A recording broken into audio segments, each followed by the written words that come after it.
dificuldade de aprendizagem, né?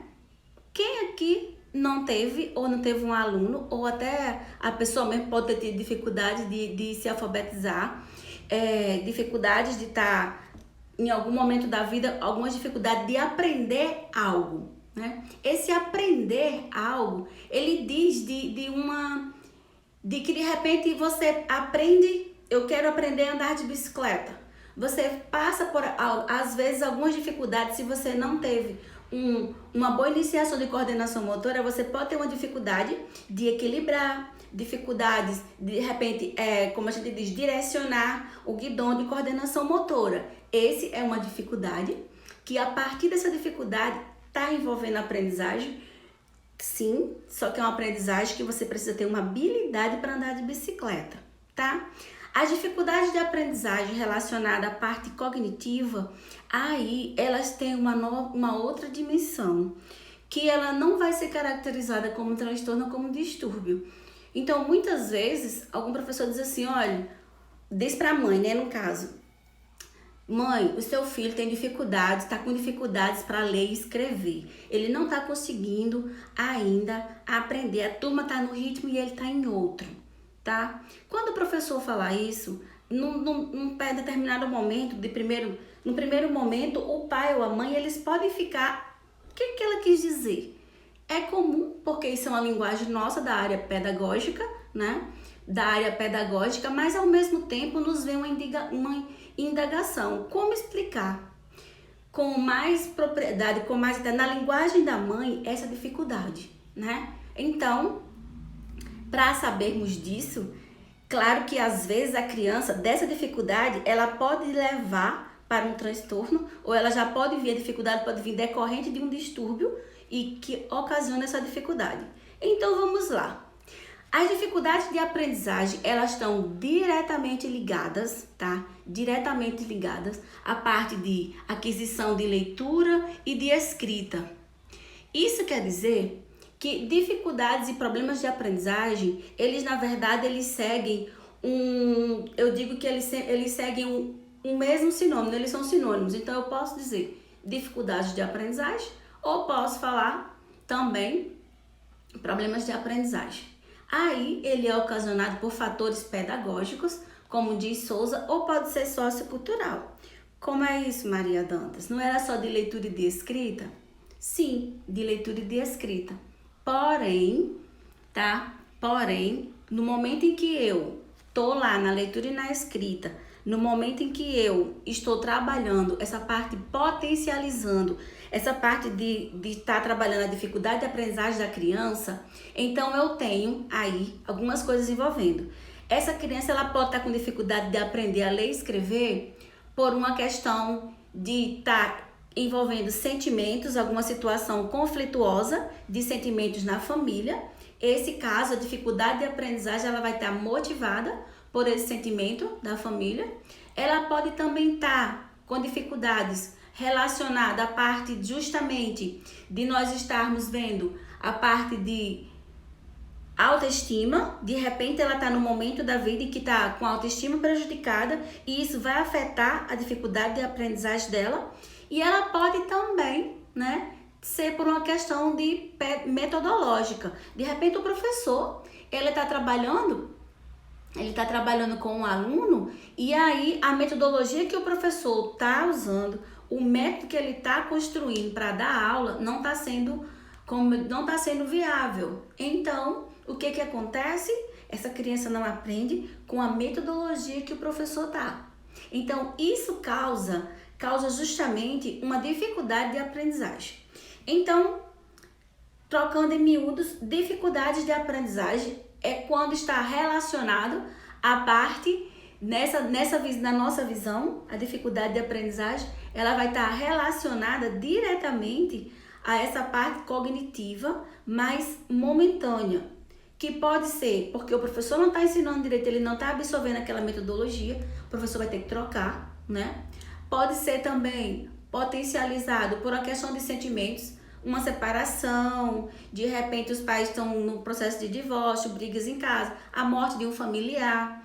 Então, a dificuldade de aprendizagem, ela sempre vai estar ocasionada por uma questão de aprendizagem em si, que isso pode bloquear, tá? Ou por uma questão sociocultural, quando envolve familiares, quando envolve essa questão de estarmos trabalhando uma metodologia que não é adequada para o aluno. Aí, pensando nisso, quando vem uma criança com dificuldade de aprendizagem, para mim, por exemplo, que sou psicopedagoga, qual é o cuidado que nós temos que ter? Usar várias metodologias e primeiro também no diagnóstico perceber se essa criança, se esse adulto, se esse jovem, se esse adolescente, ela está com algum conflito psicológico, sentimental, de sentimentos, alguma confusão de sentimentos, né? Alguma situação mal resolvida. Se morreu alguém na família, está num conflito, numa situação de luto, se de repente tá tendo muitas brigas em casa, alguma questão relacionada a sua parte familiar que pode prejudicar e ocasionar dificuldade de aprendizagem. Então, dificuldade de aprendizagem, resumindo, está voltado para essa questão fatores sentimentais que podem afetar e também fatores socioculturais, puxando sempre para a parte de metodologias que podem estar erradas, atividades ou rotinas que são prejudicadas com relação à convivência, certo? Depois de dificuldades de aprendizagem, a gente tem também a parte de... Começamos a ver a parte dos transtornos. Ah, Maria Dantas, e dificuldades? Sim. Diferenciando, tá? Os transtornos de aprendizagem, aí já é outra coisa. A dificuldade, ela é momentânea. Você tem uma dificuldade agora de dinheiro, de relacionamento, você pode resolver essa dificuldade e ela deixa de ser dificuldade. Você encontrou uma solução. Os transtornos são diferentes, tá?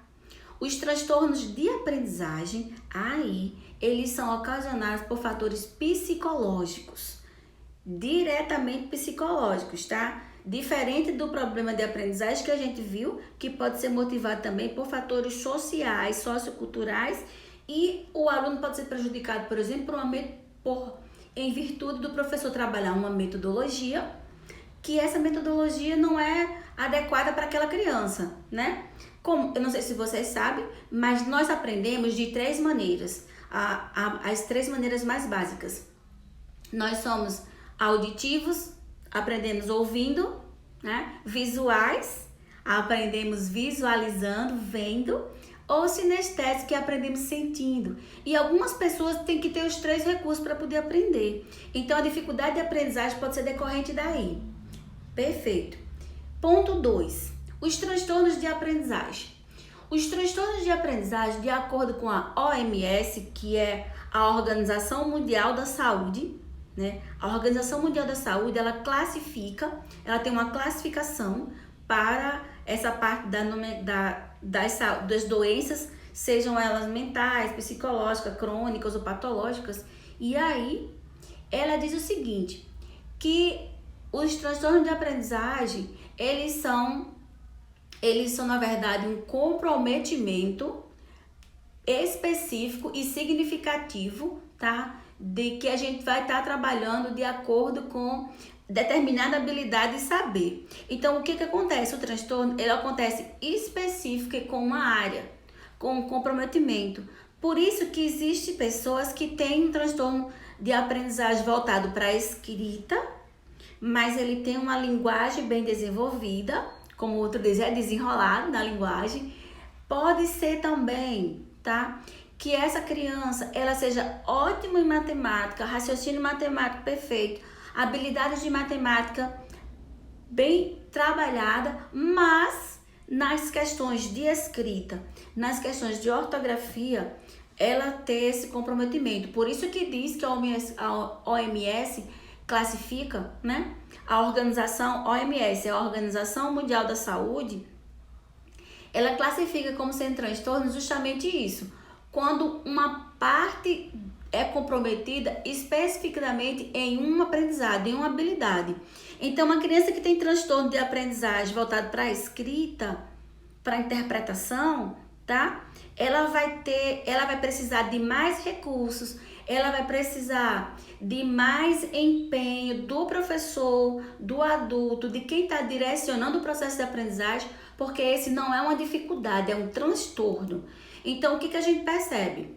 Que a dificuldade de aprendizagem, ela é um problema em escala menor, que ela pode ser solucionada, como eu falei, com alguns estímulos, com a metodologia certa, tá? Tem essa parte também. E a dificuldade, no caso do transtorno, aí ele já é uma escala maior. Por quê? Porque é um fator psicológico. Porque não é só uma questão de você estar trabalhando a parte de sentimentos, emoções e metodologia, como a dificuldade. O transtorno, ele já, o próprio nome já diz, transtorno. Tira você do eixo e, como a OMS diz, essa parte de classificação, ela começa a ser justamente prejudicando uma parte específica, e que para se descobrir essa parte específica precisa de determinados testes, exames para saber. Por isso que às vezes alguns pais não entendem. Olha, eu não entendo porque a minha filha, a Mariazinha, o João, o Carlos, o Antônio, né? Eu não entendo porque o menino fala tudo, o menino entende todos os vídeos, o menino conversa com todo mundo, mas na hora de escrever, ele trava. O que isso quer dizer? Quer dizer que ele pode ter, sim, acende o sinal de alerta, tá? Amarelo, de atenção, mas ele pode ter, sim, um comprometimento psicológico específico em alguma área. Pode ser na área da linguagem, pode ser na área de matemática, pode ser na área de língua portuguesa.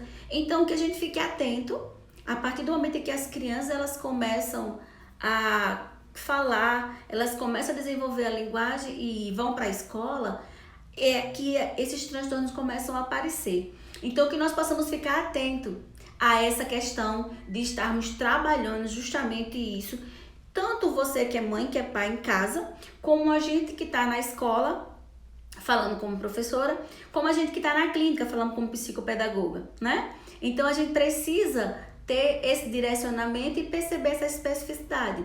No geral, os pais, às vezes, como não tem esse olhar, porque o transtorno, ele é mais notado quando a criança está em idade escolar, que o professor começa a perceber que numa rodinha, na turminha, o ritmo está indo mais ou menos equivalente, mas tem aquela criança que está um pouco atrasada nesse processo. Aí, acende pra gente que é professor, tá, gente, o sinal de alerta, né, Raquel? Acende o sinal de alerta. Samara, boa noite, minha flor. Leonardo, seja bem-vindo também. Pessoal que tá chegando agora.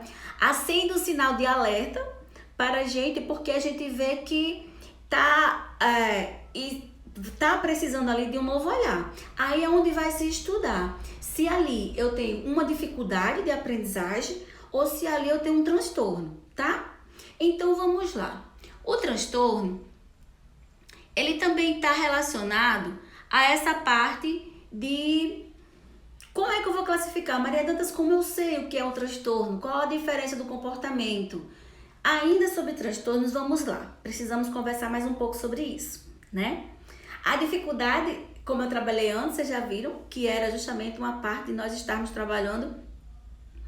Dificuldade é momentânea, tá? Pode ser sentimento, motivada por sentimentos e por essa questão de uma metodologia inadequada. Mas os transtornos não. O transtorno é uma disfunção psicológica e aí, lembre que eu falei que a dificuldade de aprendizagem, o professor ele pode estar trabalhando a intervenção e nós psicopedagogos trabalhando a intervenção. Mas o transtorno, já que é um fator psicológico, como diz a OMS, a Organização Mundial da Saúde, os psicopedagogos, nós podemos ser, nós somos orientados a trabalhar como colaboradores de quem? Isso, dos psicólogos. Se é um fator psicológico, então essa é uma demanda, tá? Essa é uma demanda psicológica. Daqui a uns 4 anos, quando eu terminar meu curso, então eu poderei falar com propriedade que eu posso intervir, né? Por enquanto, eu só faço intervenção como psicopedagoga. Então, vamos lá. Ainda sobre os transtornos. O transtorno de aprendizagem, você pode identificar quando, Maria Dantas? Como é que eu vou observar isso?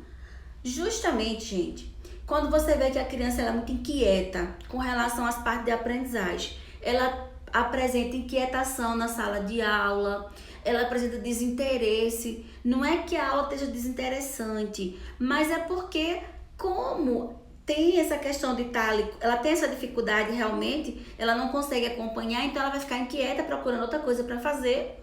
E aí esse desinteresse vem dessa inquietude, entende?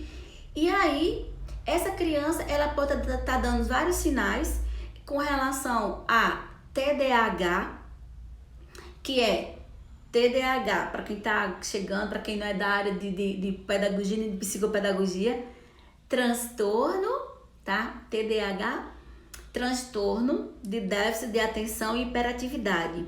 Então, ela pode ter características, isso já é um tema para uma outra live, tá?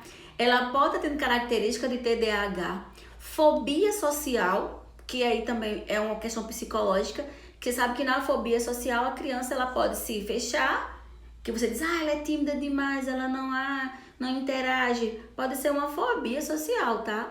E aí é também uma questão psicológica, uma demanda para psicólogos.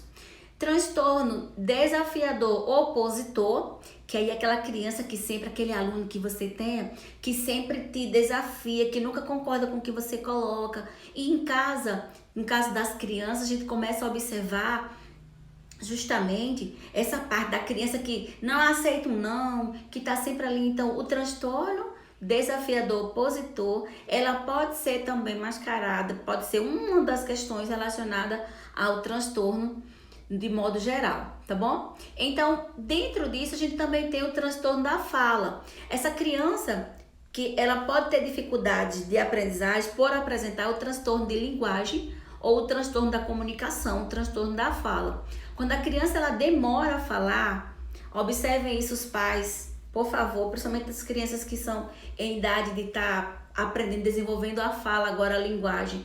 Por isso que os pais são importantes, tanto no início do processo de alfabetização, como eu falei outro dia, como também nessa parte de observar, tá? Os transtornos de aprendizagem, que é relacionado ao transtorno da fala, ele tem, é importante que eu comece a perceber, porque desde o início, quando começa a linguagem, a fala, a gente começa a comunicar com os alunos, como é que tá essa comunicação em casa, como é que tá essa sua comunicação, dá recados, as palavras saem, ele entende o que você diz, tudo isso faz parte do transtorno da comunicação, que também é caracterizado como transtorno da fala, da linguagem, tá? E outra característica ainda relacionado sobre transtorno é com relação aos transtornos globais. Maria Dantas, o que é isso? Falamos de TDA, que é transtorno do déficit de atenção e hiperatividade. Déficit é que está faltando atenção, então transtorno de atenção vai entrar essa parte do desinteresse. A criança ela não demonstra interesse por nada, e hiperatividade vai entrar em inquietude, né? Que na inquietude ela não para quieta. Então, é essa questão do TDA. Para juntar, o transtorno dos transtornos globais é quando eu tenho mais de um transtorno que pode estar ali junto, né? Trabalhando e prejudicando o desenvolvimento dessa criança. Maria Dantas, é possível que uma criança ela tenha o transtorno de TDAH e ela também tenha a parte do transtorno da fala? Sim, é possível, tá? É possível que a criança tenha 3 tipos de transtornos? Infelizmente é possível. É possível trabalhar com essas crianças e potencializar o processo de alfabetização, de escrita e de aprendizagem? Sim, é possível, tá? É possível. É desafiador, mas é possível. Já a gente conversa um pouco mais sobre essa questão do como fazer, algumas sugestões de como eu faço, né? Como eu tenho feito aqui na clínica e também na sala de aula. Então, fechando essa parte do transtorno. Trabalhamos dificuldade, trabalhamos transtorno de aprendizagem, mas além do transtorno de aprendizagem que a gente já viu, voltando, que é psicológico, tá? Só pra gente lembrar, a gente viu que essa parte das fobias, essa parte da transtorno desafiador, tudo faz parte dos transtornos. E uma última definição que a gente traz agora é sobre os distúrbios, gente. Os distúrbios de aprendizagem, vimos a definição de dificuldades de aprendizagem, Vimos a definição, agora há pouco, de transtornos de aprendizagem e agora a definição de distúrbios de aprendizagem, tá? Lembrando que as dificuldades de aprendizagem, elas são ocasionadas por questões sentimentais e podem ser culturais, e que entre elas a gente pode ver dificuldades de aprendizagem ocasionada por divórcio, morte na família, metodologia inadequada do professor. A dificuldade de aprendizagem o psicopedagogo pode intervir dentro da dificuldade de aprendizagem. No transtorno, a gente já viu que, de acordo com a OMS, Organização Mundial da Saúde, os transtornos de aprendizagem, eles são de uma origem psicológica. E sendo de uma origem psicológica, ela é uma demanda para psicólogos, que aí eles estão classificados em TDAH, estão classificados em transtorno da linguagem, da comunicação, transtornos globais. E tudo isso vai trazer para nós uma demanda, sim, que a gente pode estar junto com os psicólogos, trabalhando justamente essa demanda, ok? Então vamos para os distúrbios. Distúrbios de aprendizagem é ocasionado por fatores neurológicos. Isso. Maria Dantas, qual a diferença?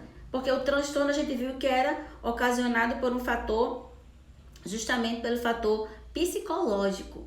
E os distúrbios, a gente já vê uma parte neurológica aí, que interferem exatamente nessa parte de memória, de escrita, tá?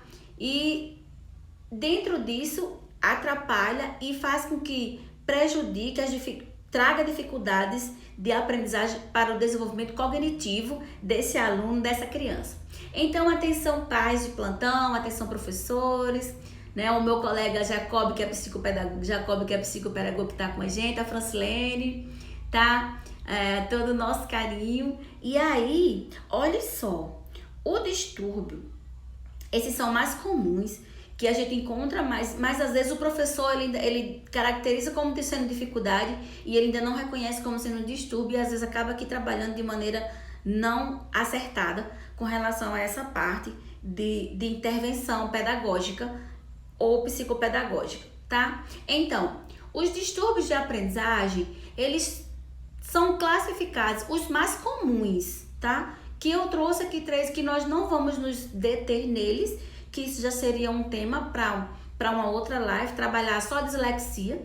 Quem sabe nos próximos dias a gente continue essa conversa trabalhando sobre dislexia, sobre disgrafia e sobre descalculia, tá? Mas vamos lá.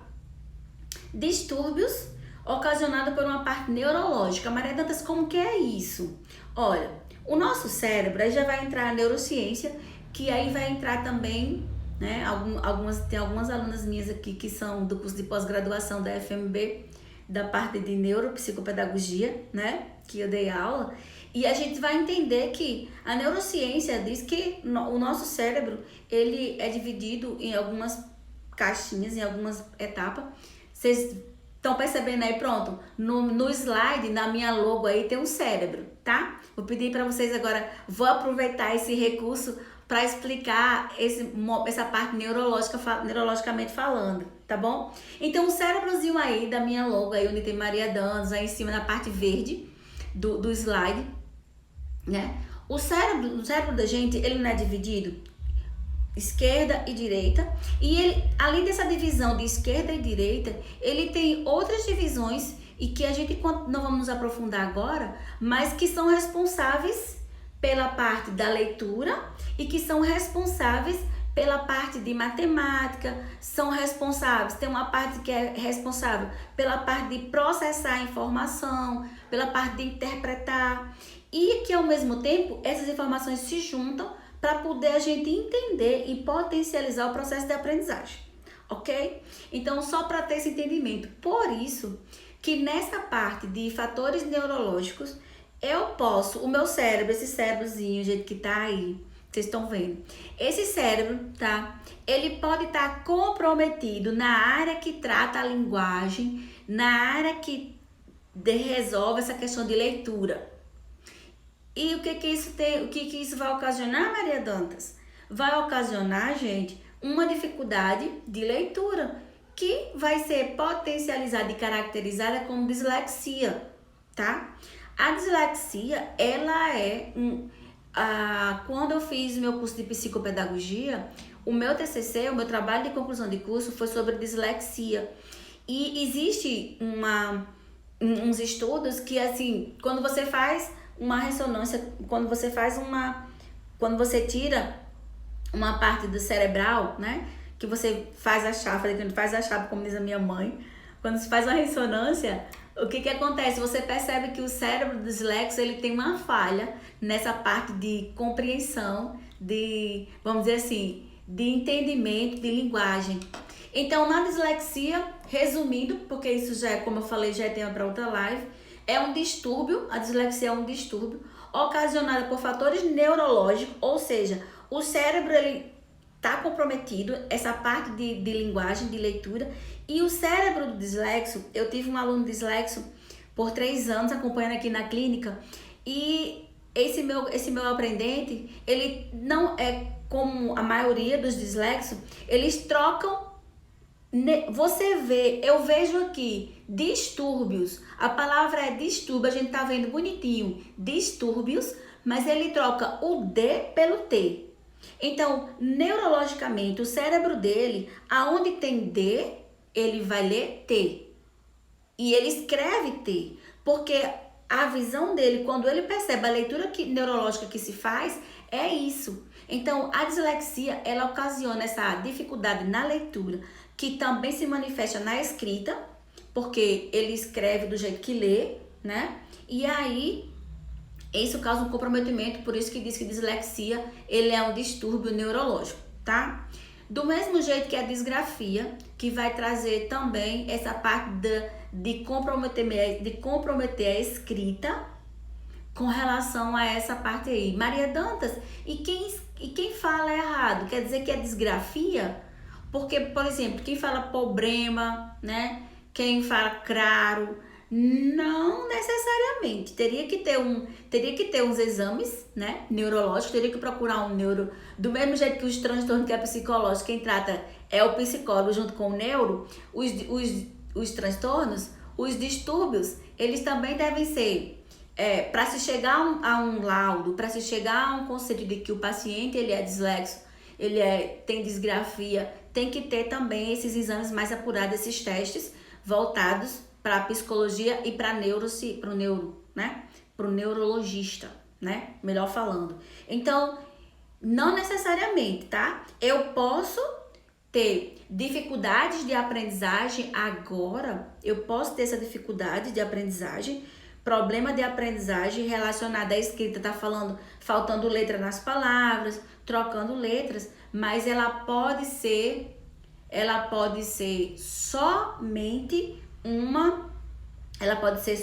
como é que eu digo? Um problema momentâneo, uma falta de atenção. Ela não precisa ser caracterizada como distúrbio, tá? Distúrbio tem que fazer, lembra do cérebro. Quando você pensar em distúrbio, lembre do cérebro, da minha logo, tá? Distúrbio tem que ter essa parte cerebral, que aí ele é comprometido por alguma parte do cérebro, tá?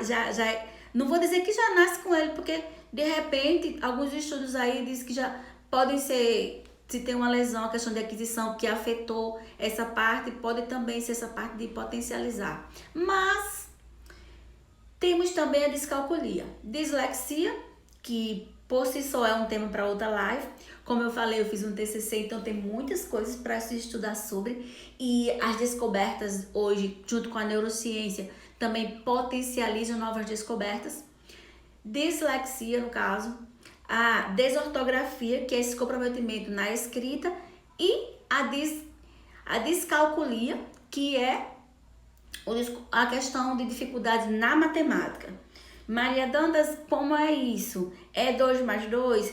A criança, o adulto tem dificuldades com números, de raciocínio lógico, né? Eu também atendi aqui na clínica, 2017, uma aprendente do 4º ano, e que ela tinha descalculia, tinha um laudo pelo neuro também descalculia, veio para a clínica. E sim, Jacó, por isso que eu disse que alguns dessa parte neurológica, mas alguns são adquiridos, não são de nascença, como diz a minha mãe, né? Eles são potencializados no decorrer da vida. Alguns traumas, alguns acidentes podem sim ser adquiridos, com certeza, viu? Obrigada pela contribuição. E aí, gente, essa minha aprendente, a cliente que eu tive aqui na clínica, que tinha descalculia, era incrível. Em língua portuguesa, compreensão textual, na parte de linguagem, a menina era ótima em língua portuguesa, mas quando chegava em matemática, e você sabe que no 4º para o 5º ano, quem é mãe, quem é professor, né? Sabe disso, que no 4º para o 5º ano, o que acontece? Vai complicando as atividades, já vai tendo uma abstração maior dos cálculos matemáticos, e essa criança com essa dificuldade de aprendizagem, se a gente colocava, você sabe que tem 4º ano, se você tem aquele fator, multiplicação, 3 vezes 3, eu posso também resolver com uma adição, 3, 3 e 3, só que para quem sofre de descalculia, isso é você falar inglês, é você falar coisa de outro mundo. Porque o cérebro não vai processar desse jeito, tem essa dificuldade, tá? Tem esse fator neurológico que trava, que faz com que é como se tivesse uma névoa assim. E aí você precisa potenciar isso com vários estímulos, porque como a gente sabe, o cérebro ele também é um músculo que precisa ser estimulado. E embora seja um fator neurológico, o que acontecia com o meu aluno? Com o meu aluno de dislexia, né? Ele conseguia fazer a redação, só que ele tinha na escola mais tempo, ele precisava passar ali, ler 2 vezes, 3 vezes, porque como ele já estava no ele ficou comigo 4º, 5º e 6º ano. Então, no 6º ano, nas provas de redações, ele já sabia, como ele tinha consciência do problema, ele sabia, e o professor da escola, a prova dele tinha outro tempo, aí já vai na parte de metodologia. Tinha mais tempo porque ele tinha essa dificuldade. Então, o que acontecia? Como ele tinha dislexia, ele fazia um texto, depois ele ia procurando as palavras que tinham P e D, porque ele sabia que a dificuldade maior dele era trocar a letra D e a letra T, tá? Então, ele sabia que a dificuldade dele era essa, e aí ele ia ler de novo aquele texto. Ele dizia, Maria Dantas, você leu de novo, respire fundo e faça com muita calma. Aí ele lia de novo aquele texto e ele começava a ir fazendo as trocas. Então a gente, quando mesmo sendo um distúrbio neurológico, quando se é trabalhado, quando se tem uma orientação, uma ajuda psicopedagógica, uma ajuda em casa, ajuda de outros especialistas, você vai aprendendo a conviver, né? Porque não vai ter, tem um remedinho, tem uma intervenção e depois a pessoa para. Não, se for neurológica mesmo, tá? Se for adquirida momentânea e de repente tudo bem, mas possivelmente não, tá, gente? Então a gente precisa e tem que ter essa noção, certo? Então o distúrbio tem essa característica, tá? O distúrbio, ele como a gente tá vendo, essa parte de estarmos trabalhando. Falamos sobre transtorno aqui, para quem chegou agora depois. Aí eu trago distúrbios também, que é essa parte de dislexia, disgrafia e descalculia. E a gente tem também de dizer que os 3, dificuldade de aprendizagem, transtorno de aprendizagem e distúrbios de aprendizagem, eles são, na verdade, eles são também, eles vão potencializar, com certeza vão ser caracterizados também como sendo uma dificuldade. Por isso que muita gente diz assim, ele tem dificuldade de aprendizagem, mas não sabe caracterizar se é só dificuldade, como a gente falou, momentânea, se é dificuldades potencializada por um distúrbio, ou se é uma dificuldade potencializada por um transtorno de aprendizagem, certo? Mas como tudo atrapalha, é como diz aqui Castano, né? Ele diz assim, dificuldades da aprendizagem, ela pode ser caracterizada como um problema no processo de desenvolvimento, né? Principalmente da leitura e da escrita, raciocínio lógico, matemática e da linguagem. Então, todos 3, eles são assim, internamente, eles são interligados. Porque quando eu tenho um transtorno, eu vou ter dificuldade de aprendizagem, né? Concorda comigo? Quando eu tenho um transtorno, eu tenho dificuldade de aprendizagem. Quando eu tenho um distúrbio, eu também vou ter uma dificuldade na minha aprendizagem, no meu desenvolvimento cognitivo. Agora, eu preciso, enquanto professor, eu preciso, enquanto psicopedagogo, e até como, enquanto mãe, saber classificar isso. Por que é importante? Porque aí vai ter como eu fazer uma intervenção com esse meu aprendente, vai ter como eu fazer melhor um diagnóstico, um plano, um projeto de intervenção que possa ajudar, que possa potencializar, tá bom? Então, é uma coisa que são conceitos diferentes, mas que os três, eles potencializam, os três, é como diz a minha colega, aqui eu trouxe três para indicar também de leitura, no meu feed eu vou indicar alguns, mas nesse livro, Problemas de Aprendizagem, Enfoque Multidisciplinar, ele traz algumas coisas que essa de Carolina Funayama. E ela traz justamente esse casamento de dizer que os três são separados, mas ao mesmo tempo eles se juntam porque os três potencializam infelizmente, a dificuldade de aprendizagem. Mas a intervenção de cada um é diferenciada. Problemas de aprendizagem é fator mais só pedagógico, que pode ser ocasionado, resumindo tudo, a gente está chegando já ao finalzinho, né? Que pode ser ocasionado justamente pela parte de alguma metodologia errada do professor, algum momento emocional que a criança já passando naquele momento, né? Conflito familiar, morte na família. Então, isso pode potencializar o problema, a dificuldade. O problema ou a dificuldade de aprendizagem. Os transtornos, a gente viu que é uma parte mais psicológica, tá? E aí, a gente viu que dentro dos transtornos tem o transtorno de TDAH, tem o transtorno da comunicação, tem o transtorno do comportamento opositor. Então, alguns transtornos, eles são psicológicos, que é uma demanda, devem ser tratados com a ajuda do psicólogo e também com o psicopedagogo, porque trabalha a parte de dificuldade de aprendizagem junto. E por último agora, os distúrbios, que o distúrbio é uma parte neurológica.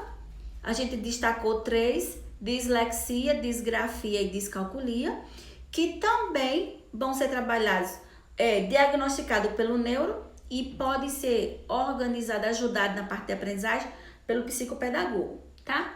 Nesse conceito da aprendizagem, aí os distúrbios, a dificuldade, e é importante, que era essa já a minha fala que eu estava fazendo agora no finalzinho.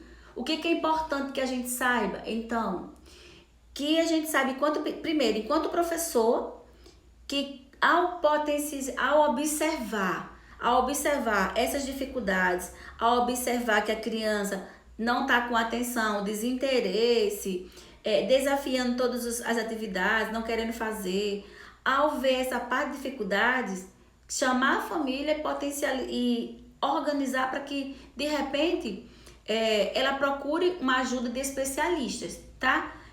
Seja esse especialista um psicopedagogo, que aí a gente, quando chega na clínica, a gente vai fazer os testes e a gente vai ver mais ou menos se essa demanda é só uma parte emocional ou se precisa de uma parte psicológica, tá bom? Então, enquanto professor, ele indica esses caminhos porque é ele que tá, agora não, né? Nessa época de pandemia, as aulas estão sendo em casa para quem está tendo atendimento remoto e alguns não tiveram aula ainda, que é no caso das redes estaduais e municipais. Porém, é o professor que tem esse olhar mais direcionado, principalmente quando chega na escola, nesse processo de alfabetização e de aprendizagem, tá? Para nós, psicopedagogos, a gente tem que ter isso bem claro, de que os problemas de aprendizagem, ele pode ter sim esse acompanhamento psicopedagógico quando eu trago essa dificuldade de aprendizagem.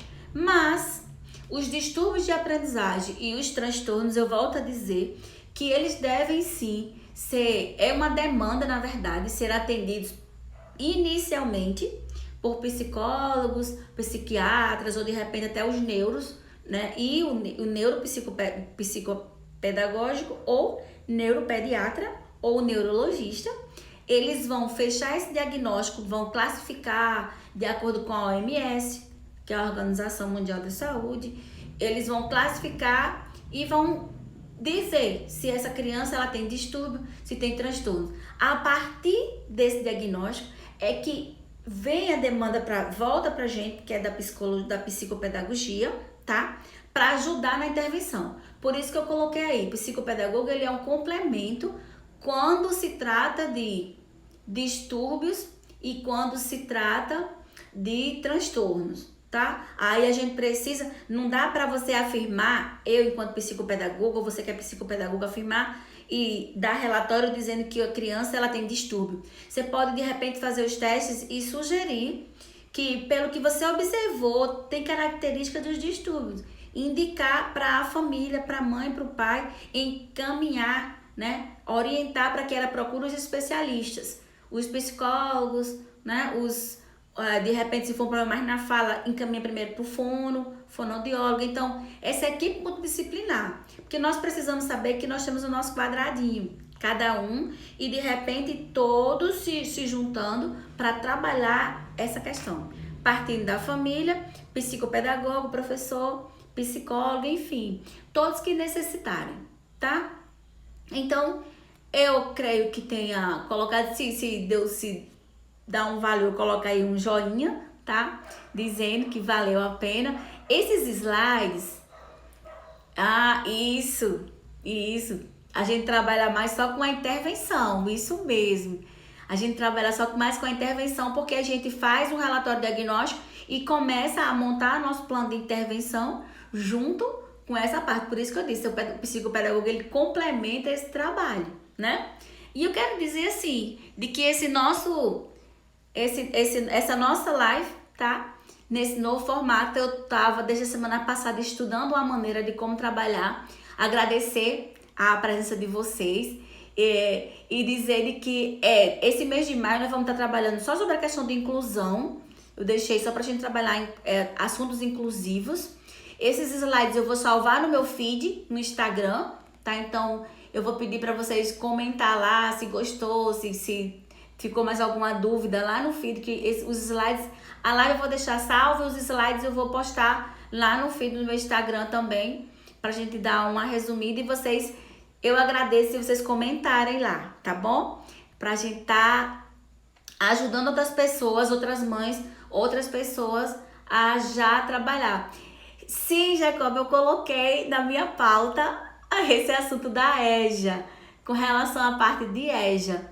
Inclusive, esse ano eu vou trabalhar com a educação de jovens e adultos, né? E tô, assim, estudando muito sobre isso, tô ansiosa também, mas vou trabalhar, tá bom? Na próxima live eu vou trabalhar ainda sobre a questão da educação inclusiva, já até botei um post, mas nós vamos estar trabalhando sim. E agradecer a vocês por essa paciência, por ter contribuído, tá certo? Então, uma boa noite. Na sexta-feira nós temos outra live falando ainda sobre a educação inclusiva também, 17 e 17. Eu tô ainda estudando esse horário, se eu fico nesse horário mesmo, mas o horário de 6 horas e de 19 horas tá muito corrido, então esse horário tá mais tranquilo, embora tenha poucas pessoas, mas o importante não é quantidade, o importante é que as pessoas certas escutem a informação certa, tá? E aí a live vai ficar salva, você pode encaminhar para outras pessoas, sugerir e salvar no feed lá. Boa noite para vocês. Muito obrigada pela atenção. Sexta-feira estaremos juntos aqui novamente. Amém, Jacob. Amém.